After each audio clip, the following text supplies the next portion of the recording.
Hey everybody, this is Double RPG here, and as many of you already know, Dissidia Duodecim Final Fantasy is already out on store shelves. I mean, it came out on March 22nd of 2011, and it is the follow-up to Dissidia Final Fantasy from 2009. And Square-Enix was really kind enough to provide me an early review copy, or a free copy of the game. I applied for it, and they were really kind and supportive to my request. So, I'm ready to get this review started. How about you? Well, let's get straight into it. One of the biggest additions to the game is the amount of fan service that they put in the title. I mean, you have a fighting system that is similar to the JRPG format of the series, your favorite characters like Kain Highwind, Tifa Lockhart, Laguna Lawyer, Yuna Vaughn and Lightning joining the fray, new locations based on the Final Fantasy games, and so much more. The story is a prequel to the first game as it mostly focused...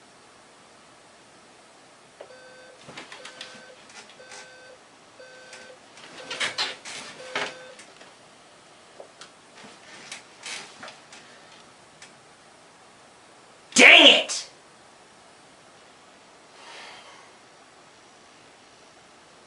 Oh man, I have got to get this ordered. How could I forget to order it? Oh, the humanity! But stay focused, Double RPG. You almost got it. Okay. Shipping address, billing address, rush shipping, and submit order. Now, just wait for the order to make it here. Jeez Louise, that really was rush shipping that time, wasn't it? I better go check it out. Hopefully it is. It's here! Woohoo!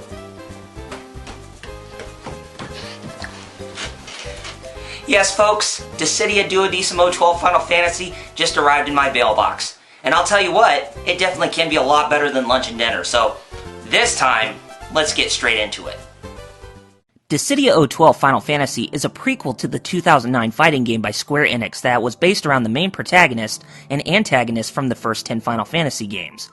This game is a direct follow-up that tells an entirely new story with new characters and how they contributed help for the 10 Warriors of Cosmos in the first game. After the success of the first Dissidia, the team behind the game expressed interest in making a sequel, but it wasn't officially announced until the September 2010 issue of Shonen Jump. Prior to the game's official announcement was the fact that J.D. Cullum, Kuja's English voiceover, stated that he worked on a script for a new Dissidia game, so speculation that a new game was in development was way ahead of the announcement time. According to an interview between Takashi Arakawa and Yoshinori Kitase on a German gaming site, they thought that the idea for a sequel would be interesting, and they wanted to include Kingdom Hearts characters as well. However, that idea was scrapped by Tetsuya Nomura to keep the game fully slated with the Final Fantasy name. Tetsuya Nomura, the creative producer and character designer, said that if a sequel were made, then he would want to include Kain Highwind, Gilgamesh, and Saz Catchroy, in which he wanted Kain and Lightning to be in the first game, but were left out. A demo that sets the stage for Dissidia 012's story called Dissidia Duodecim Prologus Final Fantasy was made available on the PlayStation Network before the full game's release. It had a prologue story not shown in the main game, and it helped players get comfortable with the game's controls and unlock some preliminary achievements to import to the main game. Then as of March 2011, all major regions from around the globe got their hands on the main game, and I was even more stoked when I got it on day one. So aside from its development history, what do I think of this follow-up to what I consider the best fighting game on the PSP? Is it much better? Or is it about the same? Well, let's find out.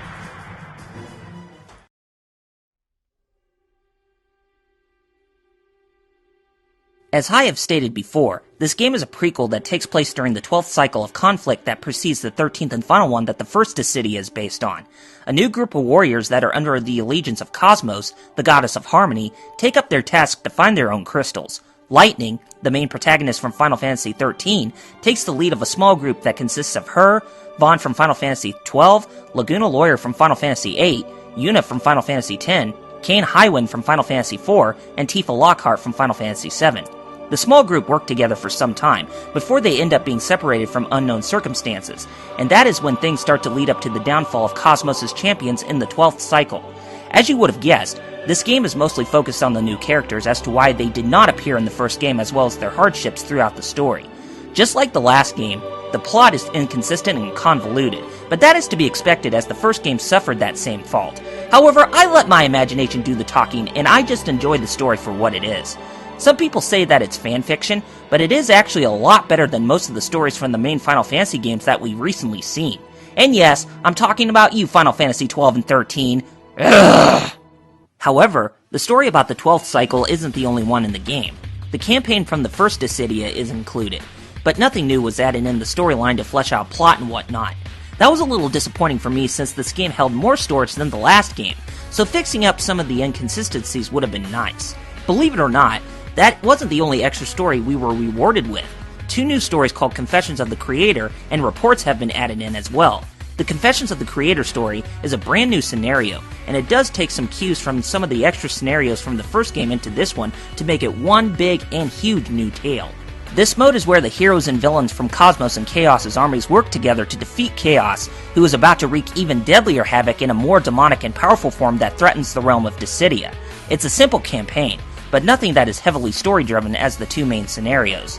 The reports, on the other hand, tell many side stories that take place during the 12th and 13th cycles of conflict to further explore what happened in the events of both stories for the heroes and some of the villains. Not every villain is included, and I feel that was a major turnoff as Square-Enix promised us that the villains would have a campaign mode for them. However, from the reports that are in this section of the main game, it's actually very interesting to show some interaction between characters, their fates in the 12th cycle, and what truly happened throughout the whole time of the overall plot. If I were to sum up the overall story of Dissidia 12, then I would say that it is enjoyable, despite it being one of bigger fan service and a jumbled mess. Other than that, I like it.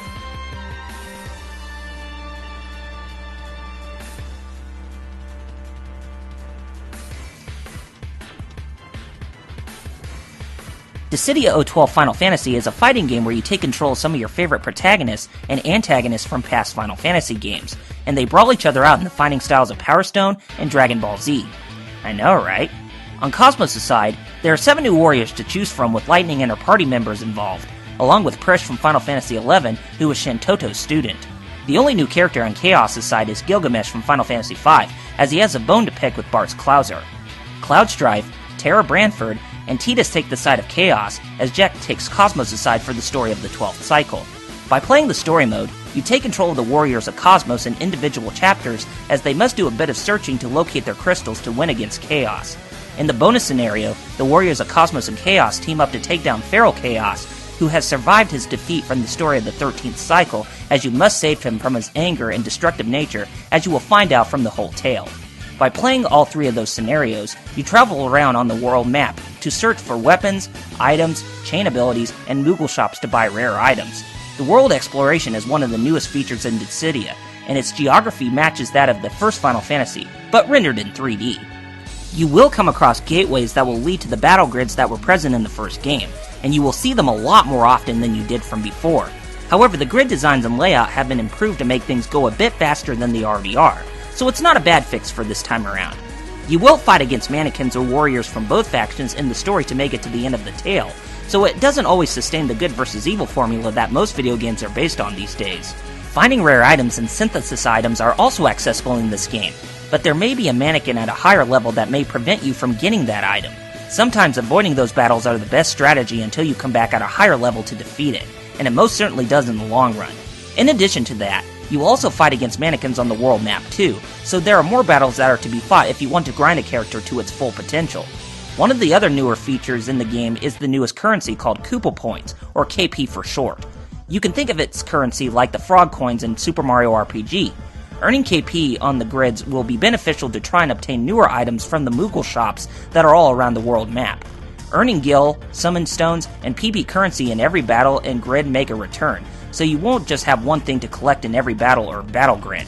I assume that the PP stands for Play Plan based on the customization menu option, but I could be mistaken. That is all there is to the basics for the scenarios that deal with exploration. The reports are individual text chapters where they will give you highlighted blue text to view new cutscenes or battles to try to flesh out the plot of the overall storyline a bit more. This is where you can play as some of the Warriors of Chaos or view cutscenes to see what they did in the 12th and 13th cycles of conflict that impact the whole story of both campaigns. Not every enemy is playable, as it seems like it was aimed more for the Warriors of Cosmos instead. This is what you can do in the story mode overall, as it's pretty big as most of the other modes itself. Now, the extra modes in this game are essentially no-brainers. You have a battle mode which acts more as your traditional arcade mode with various settings like the time attack and quick battles, and a dungeon crawler called Labyrinth, communications mode where you can play with and against people through an ad hoc Wi-Fi connection to try and gain friend cards and artifacts you can't find, a collection menu where you can view all the content you found and bought throughout the game, the PP catalog where you can buy content like player icons, new characters and stages, music, bonus playplan settings, and much more, and data config where you can change your settings and playplan based on your gaming preferences, as well as saving, loading, and deleting your data. In the battle mode, you have 3 different battle types you can choose from. Quick battles are your traditional one-on-one and party battles that cover only one fight or tournament. The party battle can also act the same as the round-robin fight if you choose it to be. The arcade mode is like your traditional fighter as you have a quick mode with 3 battles, a standard mode with 5 battles, and time attack to see how fast you can get through the criteria you are given for the battles that are to come. The Labyrinth comes back from the first Dissidia, and it's your typical dungeon crawler where you gain allies, find items, battle opponents, collect tokens, and to explore deep to find many rare goodies. But hey, it's the fastest way to earn playplan currency. Now the communications mode is the online play as you can play in lobby matches as well as view and collect artifacts from others. There are even ghost battles to better prepare you for some of your upcoming battles. The collection menu is where you can view your content, the FMV sequences, the cutscenes, the character bios and models, the music, and the equipment you found in your travels, as well as editing the replay data to make some really cool battle movies. The PP catalog is where you can purchase new content to take effect of your game, and it is one of the reasons why replay value is brimming very high, as the amount of content is staggering. I have played through the game over 65 hours, and I already have about 20% of all the content collected. That sure is a lot for someone who wants to obtain perfection. The data config is the same as I mentioned before. If you choose to be casual, average, or hardcore in your playstyle from what you had previously selected when you started a new game, or to select which day you play games more often, then there you go. And the options menu is there to change various settings of the game like your battle style, the subtitles, the volume of the music, sound effects and voices, and much others. Mognet also makes a comeback in this game, and you are given letters based on your adventures through the various modes, and you may get hit by a bunch of spammers that will give you nothing but crap. However, there are some that will give you PP currency for your participation, so it's not always that bad. Check back more often, and you should be fine. All in all, the concept is very steep with a huge amount of content that this game offers. There may be more than what was previously there in the first game, but not all of it is a total loss.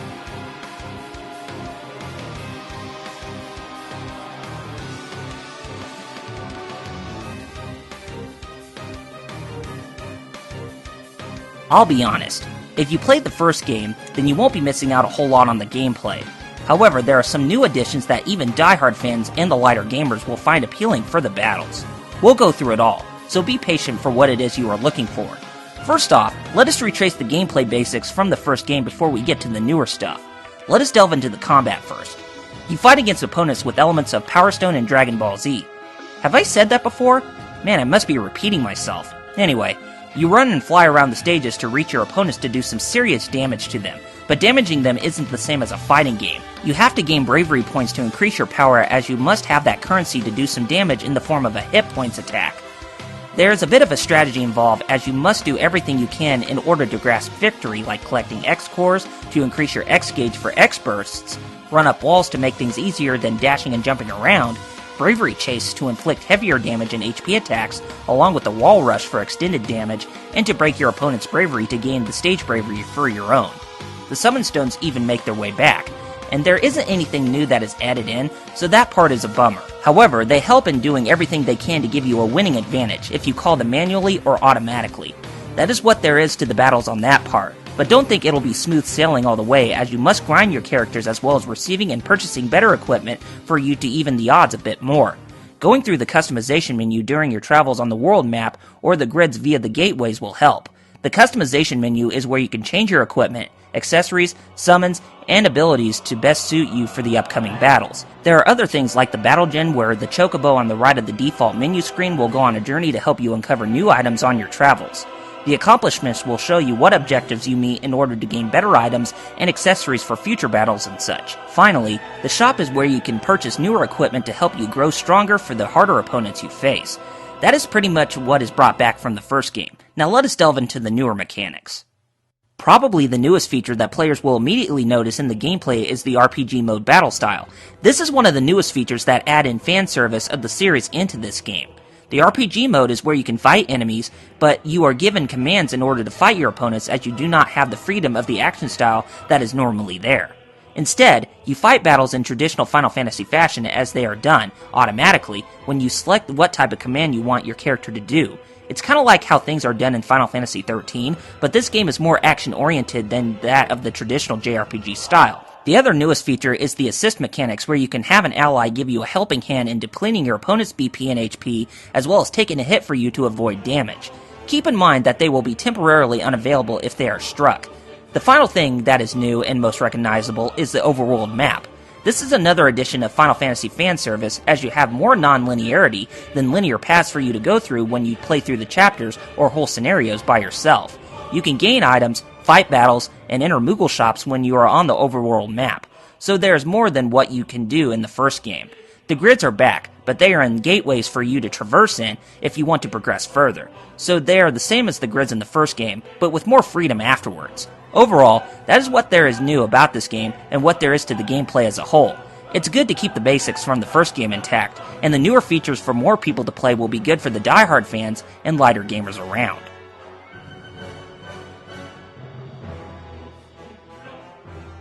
When comparing this game to the first game, the technical capabilities that Square-Enix puts into their titles on the PSP is groundbreaking like usual. It uses the same engine as before, but there are some tweaks from here and there to make the characters look a bit more detailed in the in-game design. Some of the newer stages resorts to the top of the Pandemonium Tower in Final Fantasy II, the Crystal Tower in Final Fantasy III, the Phantom Train in Final Fantasy VI, the MS Prima Vista in Final Fantasy IX, the Imperial Paradox from Final Fantasy XI, the Skyship Bahamut from Final Fantasy XII, and Orphan's Cradle in Final Fantasy XIII. The stages all look great, and they easily recaptured what they look like, and what some of them would have looked like in 3D. The costumes even look spectacular as before, if you include the newer ones that are original, based off the costumes from the main Final Fantasy games and others, and Yoshitaka Amano's original character designs. Even some of those costumes are brought in as DLC. Dissidia 012 Final Fantasy is the first game to take advantage of DLC through the PlayStation Network to bring about new costumes for characters to wear. There are more in the works, and I guess it is only a matter of time before we see some more that are based on different looks for the characters. This could also mean that we may get our hands on different stages, newer characters, and whatever else Square can throw at us to milk DLC like crazy. However, the character costumes for the most part are free, and there are only a few released based on pre-order bonuses and vouchers from other Square-Enix properties, like the Third Birthday, and the upcoming Final Fantasy IV Complete Collection on the PSP. However, we'll just have to wait and see what all Square throws at us in the coming months, because downloading the new costumes, if they are free, has me sold on buying them. Anyway, back on the subject. The other thing that is incredible about the game's design is the overworld map, and it successfully emulates what the first game's world map would have looked like if it were given the 3D treatment of all things. It's pretty long, and the different grids from the gateways will keep you busy. Oh yeah! The grids are much better this time as your characters are completely animated and they can move quicker than before, so there is something new there with the design. Other than that, that is all there is new with this game's design that differentiates itself from the first one. As I have stated, Square-Enix is A+ material with visuals, and Dissidia 012 Final Fantasy is another prime example of eye candy.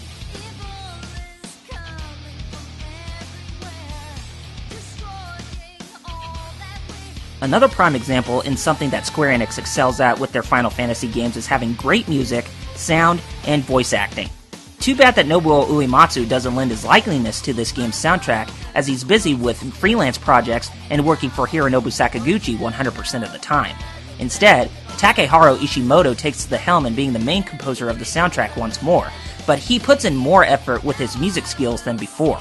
The game's music is about a third of original music, a third of remix songs that are all new, and a third of songs that are recycled from the past games in their original formats.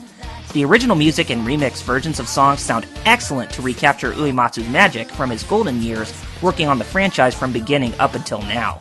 The recycled songs could have been remixed too, but only having one for every Final Fantasy game was alright. However, it isn't okay when you have 2 or 3 that are more than the remix songs from Final Fantasy 11, 12, and 13. Poor move, Ishimoto. Poor move. If anything else, the music for the most part is pretty good with the usage of rock, classical, techno, pop, and ambience all rolled into this game. The sound effects in this game come back from the first one with some newer ones added in as well. It's nothing new, but they're recognizable for what Square-Enix has put out for about the past 10 years. If there was one thing that Square-Enix managed to get right from the first game into this one, then it is bringing back the voice cast from Dissidia Final Fantasy. I have to give Square major props for this, as most games, besides Super Street Fighter 4, managed to bring back the original cast for a sequel or follow-up like this. And yes, I'm talking about you with your failure to bring back all the original voice cast of Tales of Symphonia for Dawn of the New World, Namco Bandai. Take notes from these guys. Anyway, the new cast such as Ali Hillis returning as Lightning from Final Fantasy XIII, Liam O'Brien as Kain, Rachel A. Cook as Tifa, Hetty Burress as Yuna, Bobby Edner as Vaughn, and A.V. Kennedy as Laguna. If you aren't aware of who A.V. Kennedy is, then he played additional voices for games like Call of Duty Black Ops, StarCraft II Wings of Liberty, Metal Gear Solid Peace Walker, and much more. The voice cast in the entire game all sound excellent for their parts, even if the dialogue is pretty cheesy with what they say. And it would be a pretty cheesy script if it weren't for the fact that Motomo Toriyama was a part of supervising it. Are future stories of the Final Fantasy games going to be ruined by this guy, since the boredom of Final Fantasy XIII and the slap-in-the-face travesty of the third birthday? Only time will tell. But this game's story is not all that bad, as it's more enjoyable and bearable than most of the other games in the main franchise, so I'll let it slide. Dissidia 012 Final Fantasy scores well with the sound, as they did many things that seemed impossible at first, but more appealing to the fans of the franchise.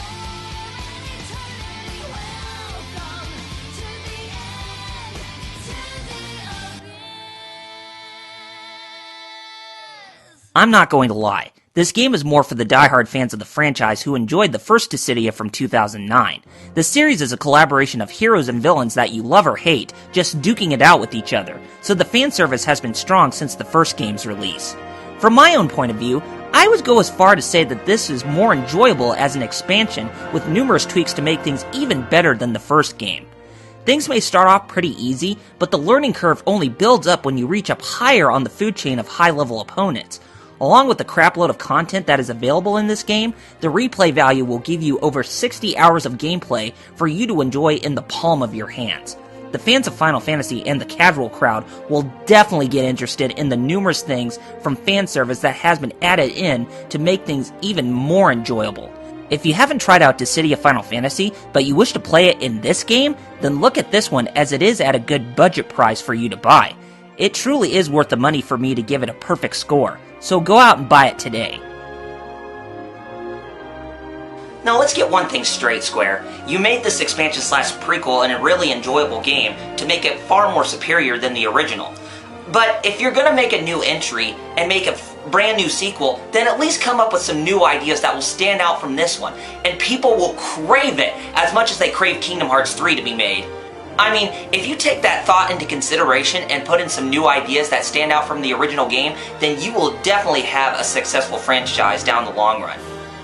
But anyway, I think that'll wrap up my review of Dissidia 012 Final Fantasy, finally. But be on the lookout next time, as I'll be delving into another retro game, but on the good old NES. So take care of yourselves, gamers, and I'll catch you next time. This is RRPG signing off. Later, gamers!